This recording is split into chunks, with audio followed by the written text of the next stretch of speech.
소식이 검찰이 집중 조사를 했다. 도이치모터스 주가 조작 사건에서 김건희 여사에 대한 검찰 수사 상황을 묻는 질의가 나올 때마다 국민의힘 한동훈 비대위원장이 법무부 장관 시절부터 귀에 못이 박히도록 되풀이한 답변입니다. 오늘도 국민의힘 의원들은 그 이야기를 반복하고 있습니다. 윤석열 대통령과 국민의힘의 기본 항변이라는 말입니다. 이 항변은 민주적 통제에서 완전히 벗어나 공공선이 아닌 자기 조직의 부당한 특권만을 추구하는 검찰 권력의 실상을 보여줄 뿐입니다. 드러난 사실관계는 윤석열 정부는 말할 것도 없고 당시 도이치모터스 주가 조작 사건을 수사했던 문재인 정부 시기에조차 검찰이 총장의 배우자에 대한 수사와 처벌 의지가 없었다는 사실만을 보여줄 뿐입니다. 드러난 사실관계는 이렇습니다. 법원은 유죄 판결을 받은 도이치모터스 주가 조작 사건 공동피고인들의 1심 재판 판결문에 김건희 계좌가 범행에 사용됐다고 적시했습니다. 법원이 유죄로 인정한 통정매매는 총 100여 건이었고 이 가운데 48개 통정매매 거래가 김건희 씨의 계좌를 통해 이루어졌다고 적시했습니다.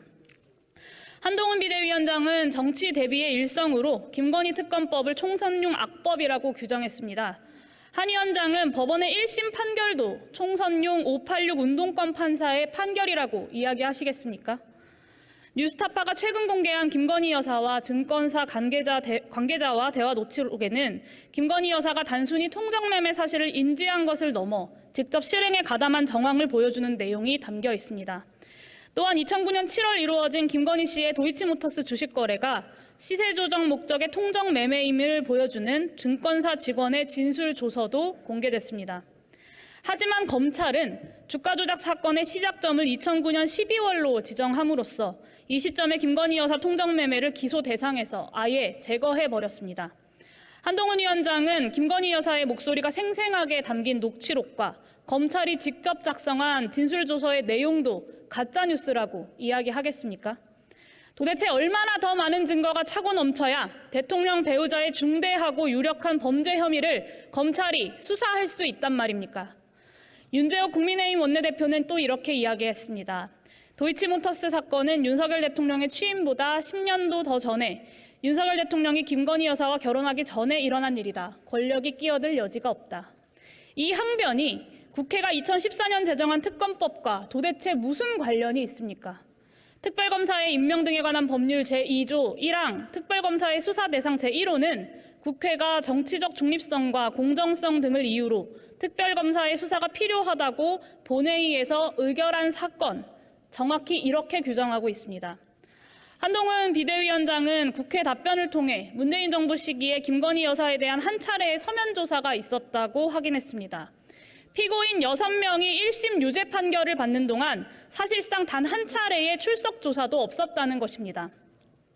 지금까지 확인된 증거와 정황으로 판단컨대 검찰 수사의 중립성과 공정성에 대한 신뢰는 원천적으로 불가능합니다.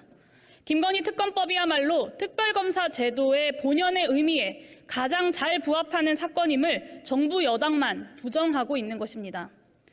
검찰 수사의 중립성과 공정성에 대한 신뢰가 붕괴된 사례는 비단 도이치모터스 주가 조작 사건만이 아닙니다. 은행 잔고 위조로 최종 유죄 판결을 받은 대통령의 장모 최은순 씨는 동업자에게 적용된 2건의 사문서 위조죄 중에 하나에 대해서만 기소가 이루어지고 기소가 이루어지지 않을 이유가 하나도 없는 사기죄 기소는 이루어지지 않았습니다.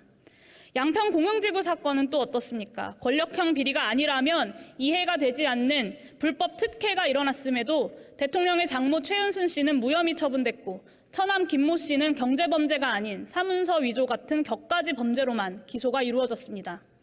서울 양평고속도로 종점 변경 사건에 대한 검찰 대응도 마찬가지입니다.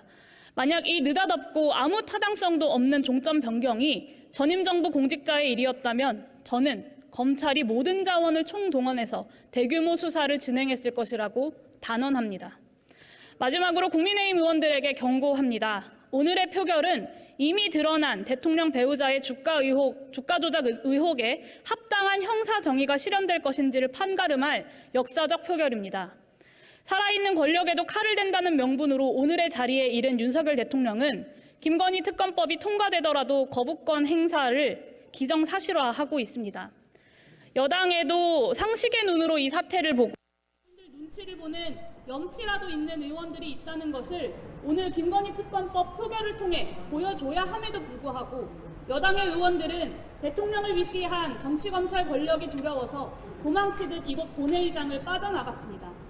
이 우스운 뒷모습을 국민들은 다 지켜봤습니다. 대통령이 이미 공언했듯 거부권을 행사하면 이곳 국회에서 재의결을 하게 될 것입니다. 그럴 일 없어야겠지만 혹여 재의결을 하게 되더라도 그때는 국민들 눈치를 보는 염치라도 있는 의원들이 국민의힘에게도 있다는 것을 그때만큼은 보여주시기를 바랍니다. 경청해 주셔서 감사합니다. 용해인 의원 수고하셨습니다.